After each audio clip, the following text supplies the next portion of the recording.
If you walked past Lin Yuyen in the hallway, you probably wouldn't notice her. That's not an insult. That's just the truth. She was the kind of girl who blended into the walls, who sat in the back corner of every classroom, who ate lunch alone near the library doors where nobody ever walked. She was 14 years old, small for her age, with long black hair that she often used to hide her face. She spoke so quietly that teachers sometimes asked her to repeat herself 2 or 3 times. Most of the time, she just stopped talking altogether. At Riverside Middle School, everyone had a label. There were the athletes, the popular kids, the class clowns, the troublemakers. And then there were the invisible ones, the kids who showed up every day, did their work, and went home without anyone remembering they existed. Lin was one of those kids. She had been at that school for 3 years, and most of her classmates still didn't know her name. It wasn't that people were mean to her. They just didn't see her. And after a while, she stopped expecting them to. Lin's family had moved to America from Vietnam when she was 6 years old.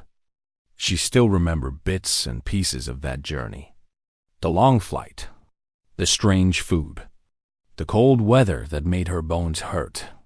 But mostly, she remembered the silence. In Vietnam, she had been surrounded by cousins, aunts, uncles, neighbors who all knew her name. In America, she knew no one. She couldn't speak the language. She couldn't understand what anyone was saying. For the first 2 years, she barely spoke at all. Her English was perfect now. She had worked hard to make sure of that. But the silence had become a habit. It was easier to stay quiet than to risk saying something wrong. It was easier to disappear than to be seen and judged. Her parents worked constantly. Her father drove a taxi from 5 in the morning until late at night. Her mother ran a small dry cleaning shop in a strip mall on the edge of town. The shop was squeezed between a nail salon and a check cashing place, and the sign out front was faded and peeling. Lin went there every day after school. She did her homework on a plastic chair behind the counter. She helped her mother sort clothes and count change. She watched the same customers come and go, dropping off their suits and dresses, picking them up a few days later without ever looking at the woman who pressed them. Nobody at school knew about the shop.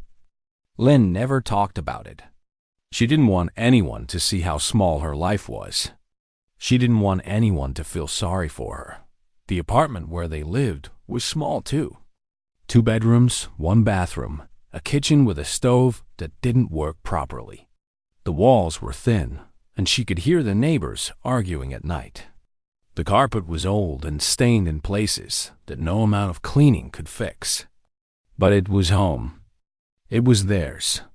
And in the corner of the living room, pushed against the wall beneath a window that looked out at the parking lot, there was a piano. It was an old upright, brown and scratched, with keys that had yellowed over the years.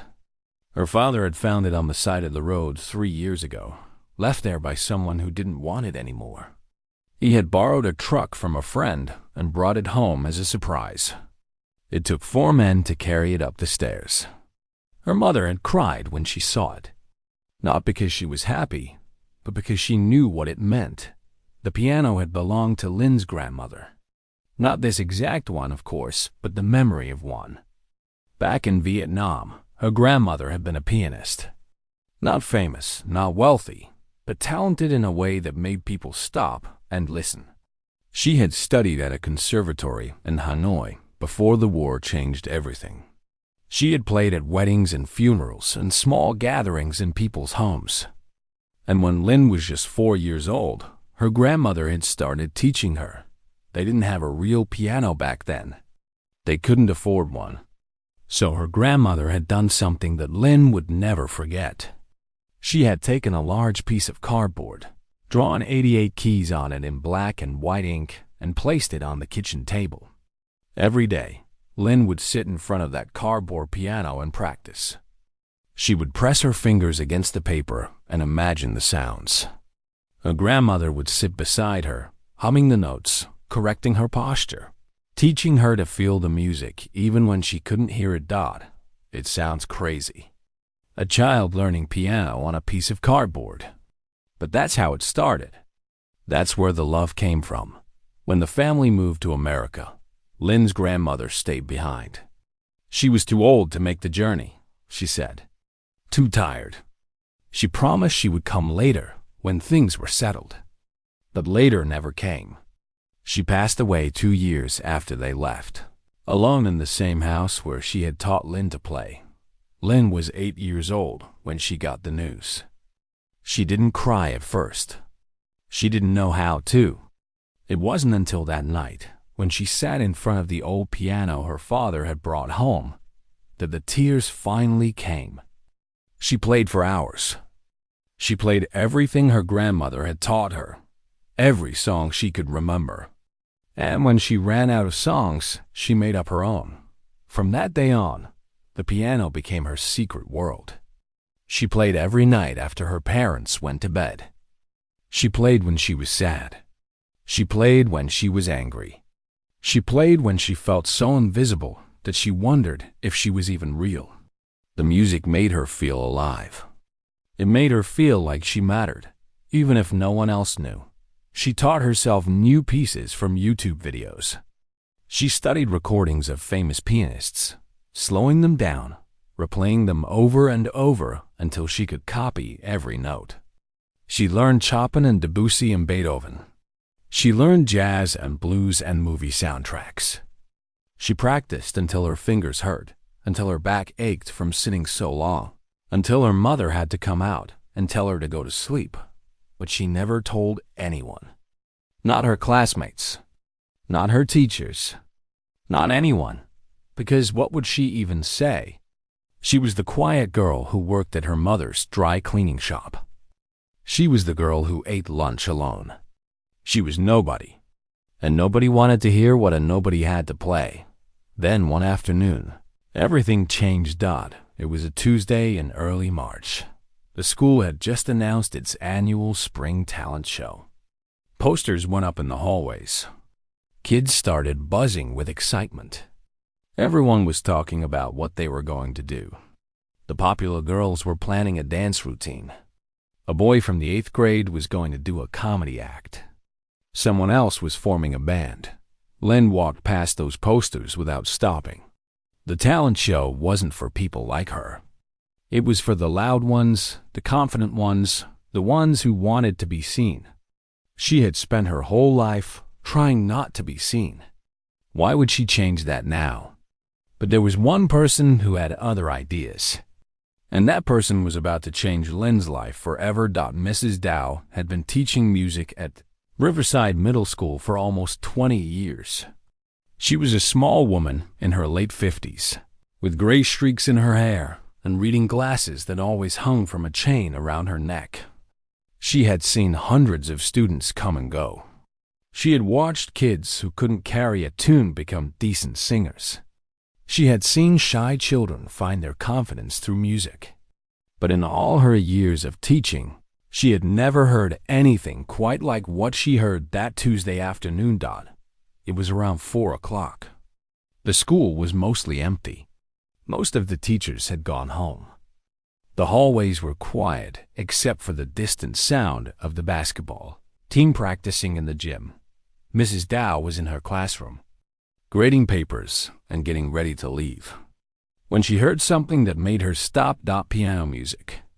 Coming from somewhere down the hall. At first, she thought it was a recording. The playing was too good, too polished, too emotional to be coming from a student. But as she listened more carefully, she realized it was live. Someone was actually playing, and whoever it was, they were incredible. She stood up from her desk and followed the sound.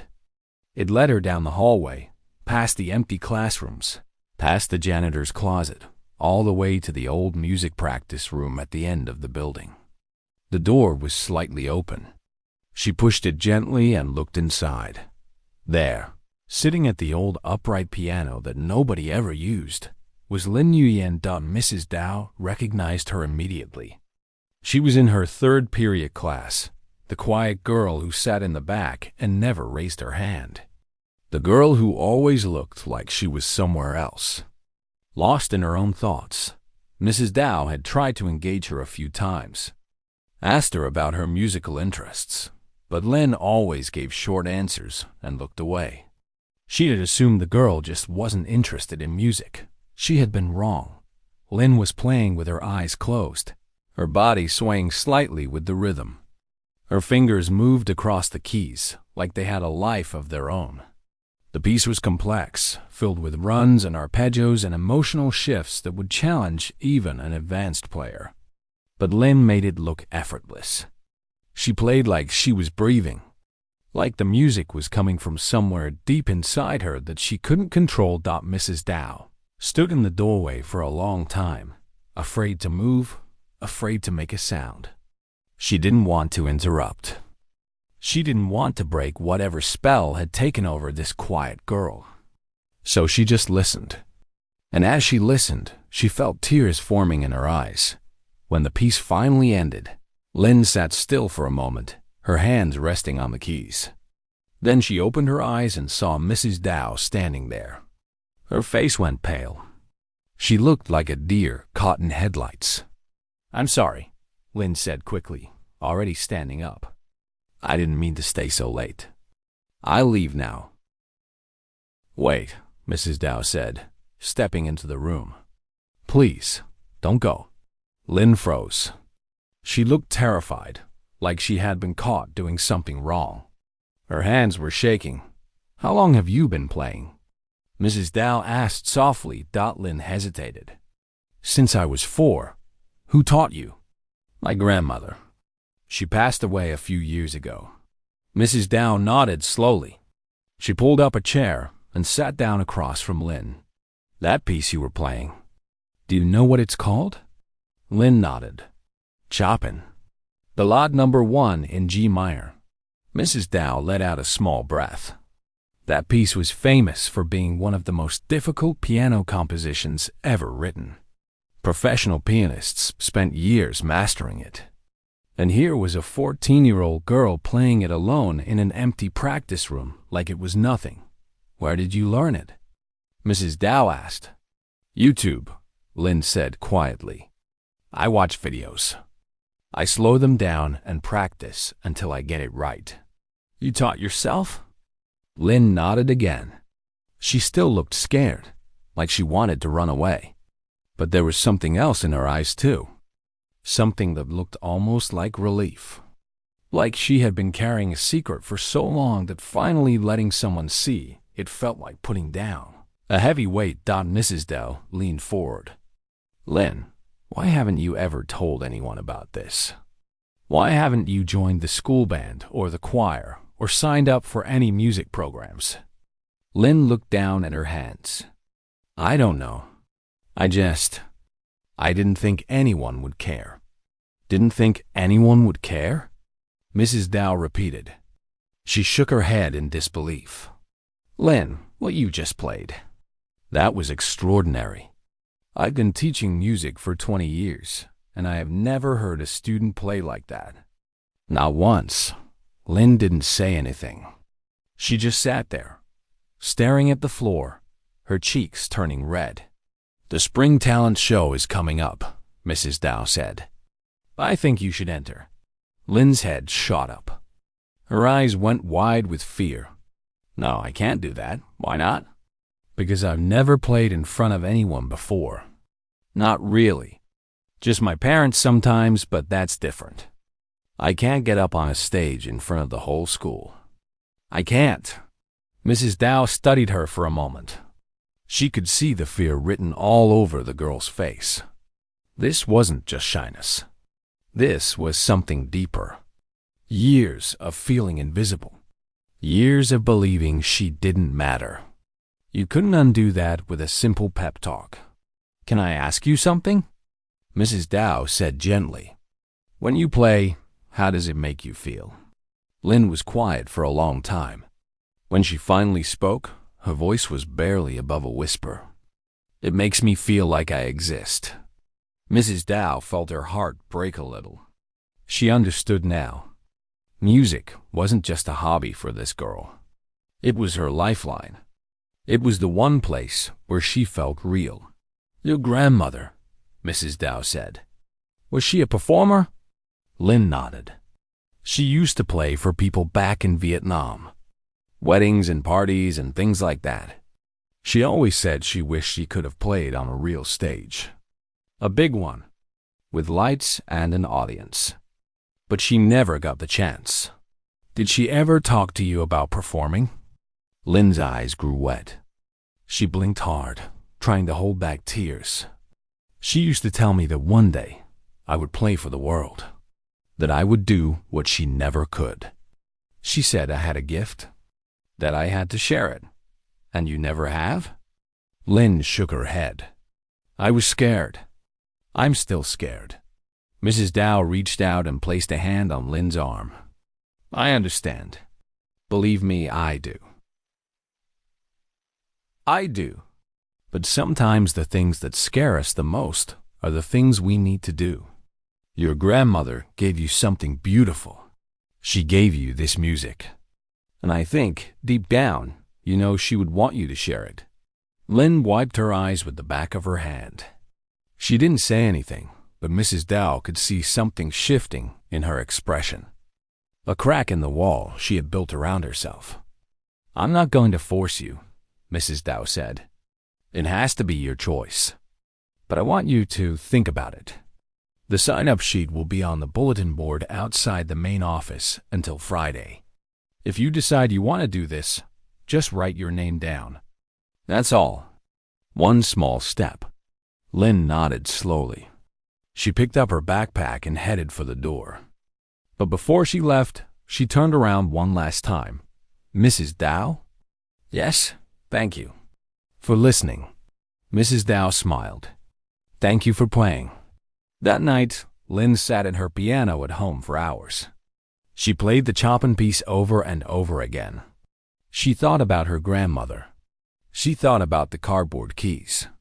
She thought about all the nights she had spent alone with her music, wishing someone could hear Dot, and for the first time in her life. She wondered if maybe it was time to stop hiding. The next few days were torture for Lynn. She couldn't stop thinking about what Mrs. Dow had said. Every time she walked past the bulletin board outside the main office, her heart would start racing. The sign-up sheet was right there, pinned to the corkboard with a bright yellow border around it. Names were filling up fast. She could see them from across the hallway.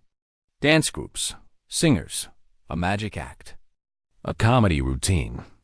The list grew longer every day, but Lynn's name wasn't on it. She must have walked past that board 100 times. Sometimes she would slow down, pretend to tie her shoe, and look at the sheet from a distance. She imagined what it would feel like to write her name there, to commit to something so terrifying. But every time she got close, her feet would freeze and her stomach would twist into knots. She would tell herself she wasn't ready. She would tell herself it was a stupid idea. She would tell herself that nobody wanted to hear her play anyway. By Thursday, she had almost convinced herself to forget the whole thing. The deadline was tomorrow. She would just let it pass. Life would go back to normal. She would keep playing alone in her apartment, and no one would ever know. That was safer. That was easier. But that night, something happened that changed everything. Lynn was at the dry cleaning shop, sitting behind the counter doing her homework, when her mother came over and sat down next to her. This was unusual. Her mother was always busy, always moving, always folding clothes or helping customers or checking the machines. She rarely sat down during work hours.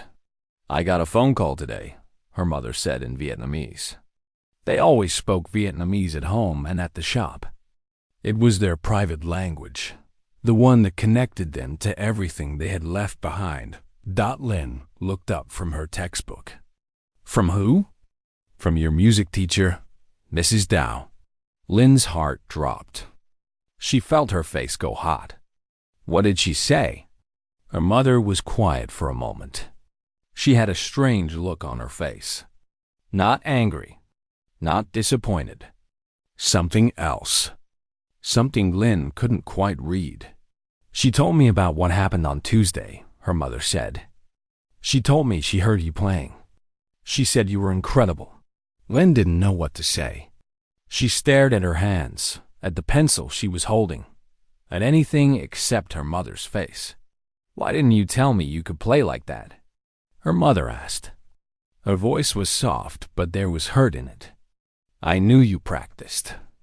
I heard you at night. But I didn't know. I didn't realize how good you had become. I don't know, Lynn whispered. I didn't think it mattered. Her mother reached over and took Lynn's hand. Her fingers were rough from years of hard work, but her touch was gentle. Your grandmother would be so proud of you. You know that, right? Lynn felt tears burning behind her eyes. She tried to hold them back, but one escaped and rolled down her cheek. I miss her. I know, baby. I miss her too. They sat in silence for a while. The hum of the machines filled the shop. A customer came in, dropped off a bag of clothes, and left without saying much. Lynn's mother didn't move. She just kept holding her daughter's hand. Mrs. Dow told me about the talent show, her mother finally said. She told me she asked you to sign up. Lynn nodded.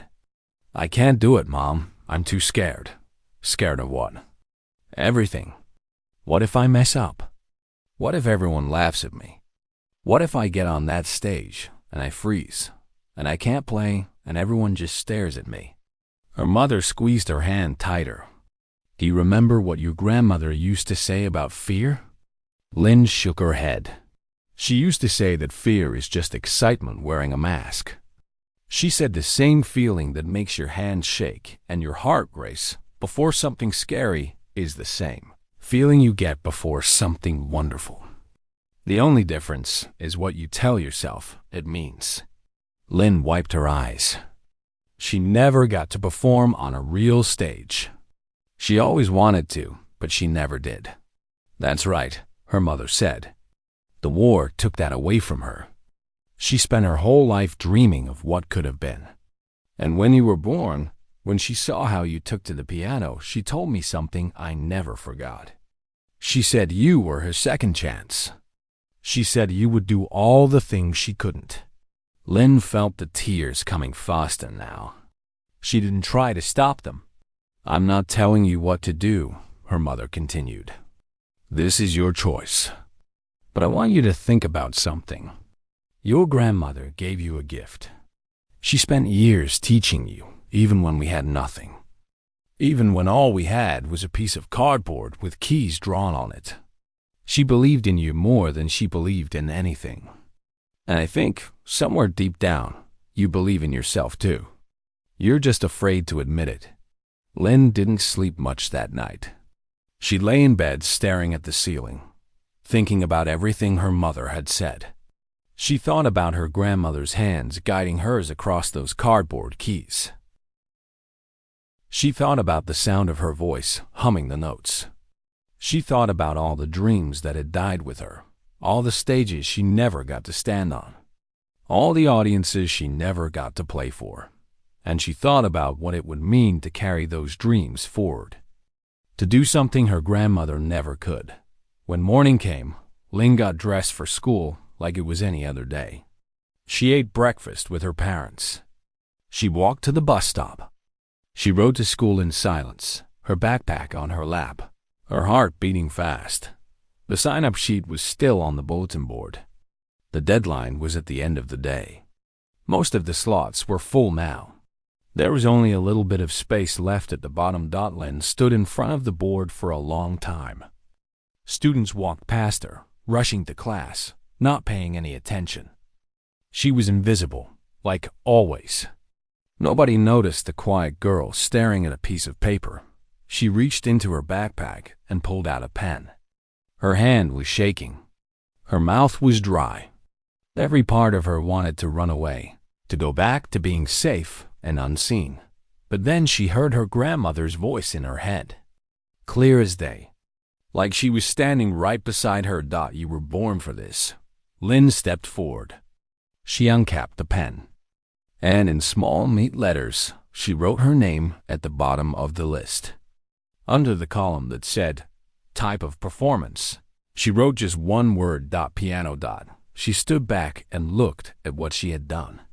Her name was there. It was real. There was no taking it back now. For a moment, she felt like she might throw up. But underneath the fear, there was something else.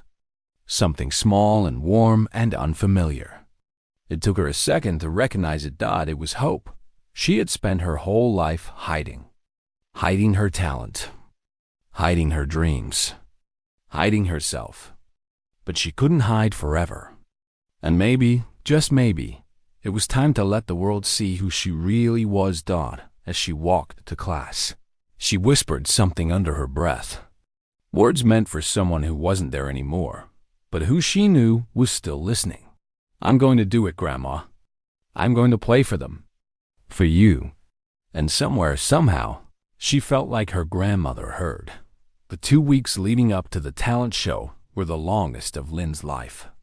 Every day felt like walking through mud. She went to class.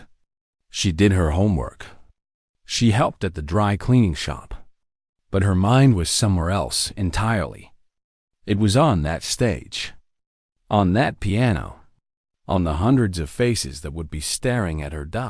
She practiced every night until her fingers were sore. She played the Chopin piece so many times she could hear it in her sleep. But no matter how many times she got it right at home, she couldn't shake the feeling that everything would fall apart the moment she stepped in front of an audience. Mrs. Dow checked in on her a few times. She let Lynn use the practice room after school whenever she wanted. She offered advice, encouragement, and gentle reminders to breathe. But she never pushed too hard. She seemed to understand that Lynn needed space to work through her fear on her own. The night before the show, Lynn couldn't eat dinner. Her mother made her favorite dish, a bowl of pho with extra herbs, but Lynn just pushed the noodles around with her chopsticks. Her stomach was tied in knots. Her hands wouldn't stop trembling. You're going to be fine, her father said from across the table. He was a man of few words, always tired from his long shifts, but when he spoke, it mattered. You've worked hard. You're ready. Lynn nodded, but she didn't believe him. She didn't feel ready. She felt like a fraud, like someone who had made a terrible mistake and was about to pay for it in front of the entire school. That night, she barely slept. She lay in bed with her eyes open, staring at the darkness, running through the piece in her head note by note. Every time she started to drift off, she would jolt awake with her heart pounding. By the time morning came, she was exhausted. The day of the talent show moved in slow motion. Lynn floated through her classes like a ghost. Teachers talked, but she didn't hear them. Friends laughed in the hallways, but she didn't notice. All she could think about was what was coming. 6 o'clock. The auditorium. The stage. Her mother had taken the evening off from the shop, something she almost never did. Her father had asked another driver to cover his shift. They were both coming to watch. That made it even worse. Now she had to worry about disappointing them too. By 5:30, the auditorium was starting to fill up. Parents streamed in through the main doors, finding seats, chatting with each other, pulling out their phones to take pictures. Students gathered backstage, stretching, warming up, running through last-minute rehearsals. The energy was electric. Everyone was excited. Everyone except Lynn. She stood in the corner of the backstage area, away from the others, trying to make herself as small as possible. She watched the other performers getting ready. A group of girls in matching outfits practiced their dance moves. A boy with a guitar tuned his strings over and over. 2 kids in costumes rehearsed a comedy skit, laughing at their own jokes. They all looked so confident, so sure of themselves. Lynn felt like she didn't belong there, like she had wandered into the wrong place and everyone would soon realize she wasn't supposed to be there. The show started at 6. One by one, the acts went on. Lynn watched from the wings, her heart beating faster with each performance. The dancers were good. The crowd cheered for them. The comedian got big laughs.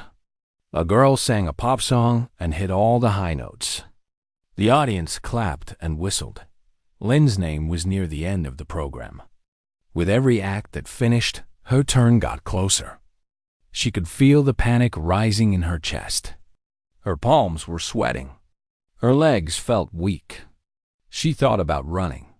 She thought about hiding in the bathroom until it was all over. She thought about pretending to be sick, but then she thought about her grandmother. She thought about the cardboard keys. She thought about the promise she had made. Mrs. Dow appeared beside her. "You're up next," she said quietly. "How are you feeling?" Lynn shook her head. She couldn't speak. If she opened her mouth, she was afraid she might cry.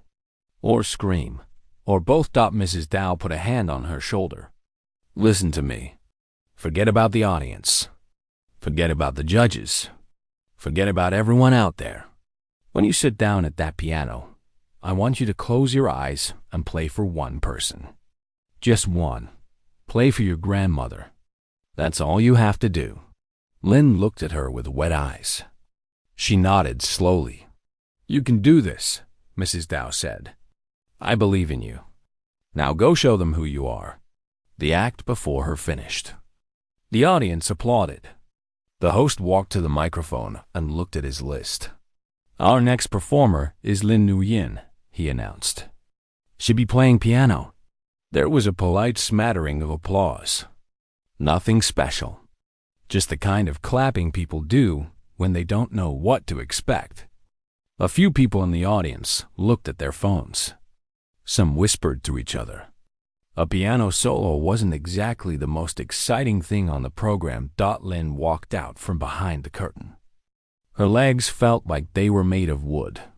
The stage lights were bright, too bright, and she couldn't see the faces in the audience. That was probably a good thing. She made her way to the grand piano at the center of the stage. It was beautiful, black and shiny, much nicer than the old upright she had at home. She had never played on anything like it. She sat down on the bench. The auditorium grew quiet, but it was the kind of quiet that felt restless. People were waiting, but not eagerly. They were just being polite. Nobody expected anything special from the small girl with the long, black hair who nobody really knew. Lynn placed her hands on the keys. They were cool and smooth under her fingers. She took a deep breath. Then another. Her heart was pounding so hard, she could hear it in her ears. She thought about running. She thought about standing up and walking off the stage and never looking back. The fear was so strong it felt like it might swallow her whole. But then she closed her eyes.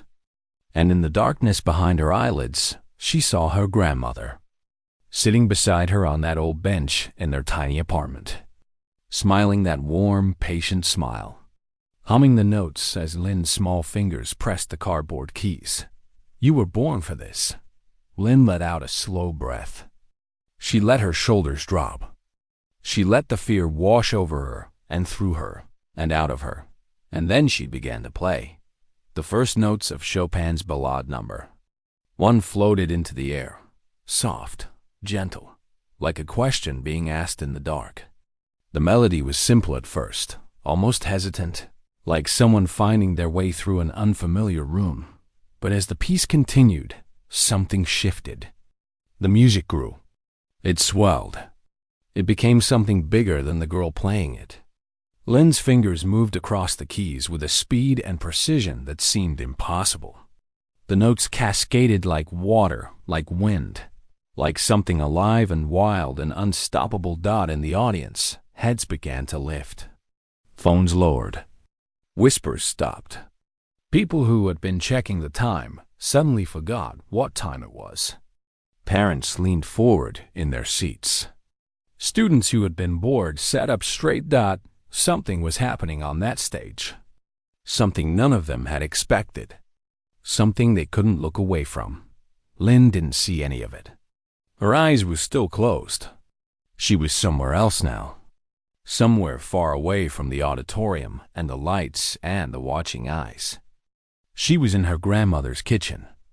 She was in their tiny apartment. She was everywhere and nowhere, lost in the music that had been her secret for so long. And for the first time in her life, she wasn't hiding anymore. The music filled the auditorium like water filling a glass. It started soft, almost fragile, like something that might break if you touched it. But as the seconds passed, it grew. It deepened. It became something that couldn't be ignored. Lynn's fingers danced across the keys with a life of their own. She wasn't thinking anymore. She wasn't counting beats or worrying about mistakes or remembering what came next. The music was simply flowing through her, like it had been waiting her whole life to escape. The Chopin Ballade is not an easy piece. It is nearly 12 minutes long. It moves through emotions like seasons changing. There are moments of quiet beauty, like sunlight through a window. There are moments of intense passion, like a storm tearing through the sky. There are runs so fast and complex that most pianists spend years trying to master them. And there are pauses, small silences that hang in the air like held breath. Lynn played all of it. Every note, every rest, every shift in tempo and tone. She played like she had been born to play this exact piece in this exact moment. In the audience, something was happening. It started slowly. A father in the third row stopped checking his email and put his phone in his pocket. A mother near the back leaned forward, her hand pressed to her chest. A group of boys who had been whispering to each other went completely silent. One by one, person by person, the entire auditorium fell under the spell of the music. Lynn's mother sat in the middle section, her husband beside her. She had her hands clasped tightly in her lap, her knuckles white. Tears were streaming down her face, but she didn't wipe them away. She just let them fall. Her husband reached over and took her hand. He squeezed it hard. Neither of them said a word. They didn't need to. On stage, Lynn was somewhere else entirely. Behind her closed eyes, she was sitting next to her grandmother again. She could almost feel the warmth of her presence, the gentle weight of her hand guiding her fingers. She could hear her voice, soft and patient, humming along with the melody. She could smell the jasmine tea they used to drink together after practice. It was all so real, so close, like her grandmother had never really left. The music reached its first big climax. Lynn's hands flew across the keyboard, the notes crashing over each other like waves against rocks. The sound was huge, filling every corner of the room. People gasped. Some covered their mouths. A teacher in the front row started crying without even realizing it. Then the music pulled back. It became soft again, tender, like a whispered secret, like a lullaby sung to a sleeping child. This was the heart of the piece. The part that hurt the most. The part that made you feel things you didn't know you were carrying. Lynn thought about all the nights she had spent alone with her piano. All the hours of practice when everyone else was asleep. All the time she had felt invisible, like she didn't matter, like no one would ever see her. She poured all of that into the music. Every lonely moment, every silent tear, every wish she had been too scared to speak out loud. The audience felt it. They didn't understand how or why, but they felt it. This wasn't just a performance. This was a girl opening her chest and showing them her heart. A woman in the back row started sobbing quietly. Her daughter, a student at the school, looked at her in surprise. She had never seen her mother cry at anything before. But there was something about this music, something about the small girl on that stage, that broke through walls people didn't even know they had. The piece built again, higher, faster, more intense. Lynn's fingers were a blur. The notes came so quickly, it seemed impossible that one person could produce them. But she never faltered. She never missed. She played with a precision and passion that would have impressed concert pianists twice her age. Mrs. Dow stood in the wings, watching. She had heard Lynn play before, but this was different. This was something else entirely. This was a girl who had finally stopped hiding. A girl who had finally found the courage to be seen. And what they were all seeing was extraordinary. The final section of the ballade is the most difficult. It requires speed, stamina, and emotional depth all at once. Many professional pianists consider it one of the greatest challenges in the classical repertoire. Lynn attacked it without fear. Her whole body moved with the music. Her shoulders swayed. Her head tilted. She was completely lost in it, completely free. And then, after nearly 12 minutes, she played the final notes. They rang out across the auditorium, hanging in the air like the last light of a sunset. Then silence. Complete silence. Lynn sat frozen at the piano, her hands still resting on the keys, her eyes still closed. Her chest was heaving. Her heart was pounding. She didn't know what had just happened. She didn't know if it had been good or bad. She only knew that she had given everything she had. For a moment, nothing moved. The auditorium was completely still. It was the kind of silence that feels heavy, like the air itself is holding its breath. And then it broke. Someone in the back started clapping. Then someone else. Then more. Within seconds, the entire auditorium erupted. People jumped to their feet. They cheered. They shouted. They clapped so hard their hands hurt.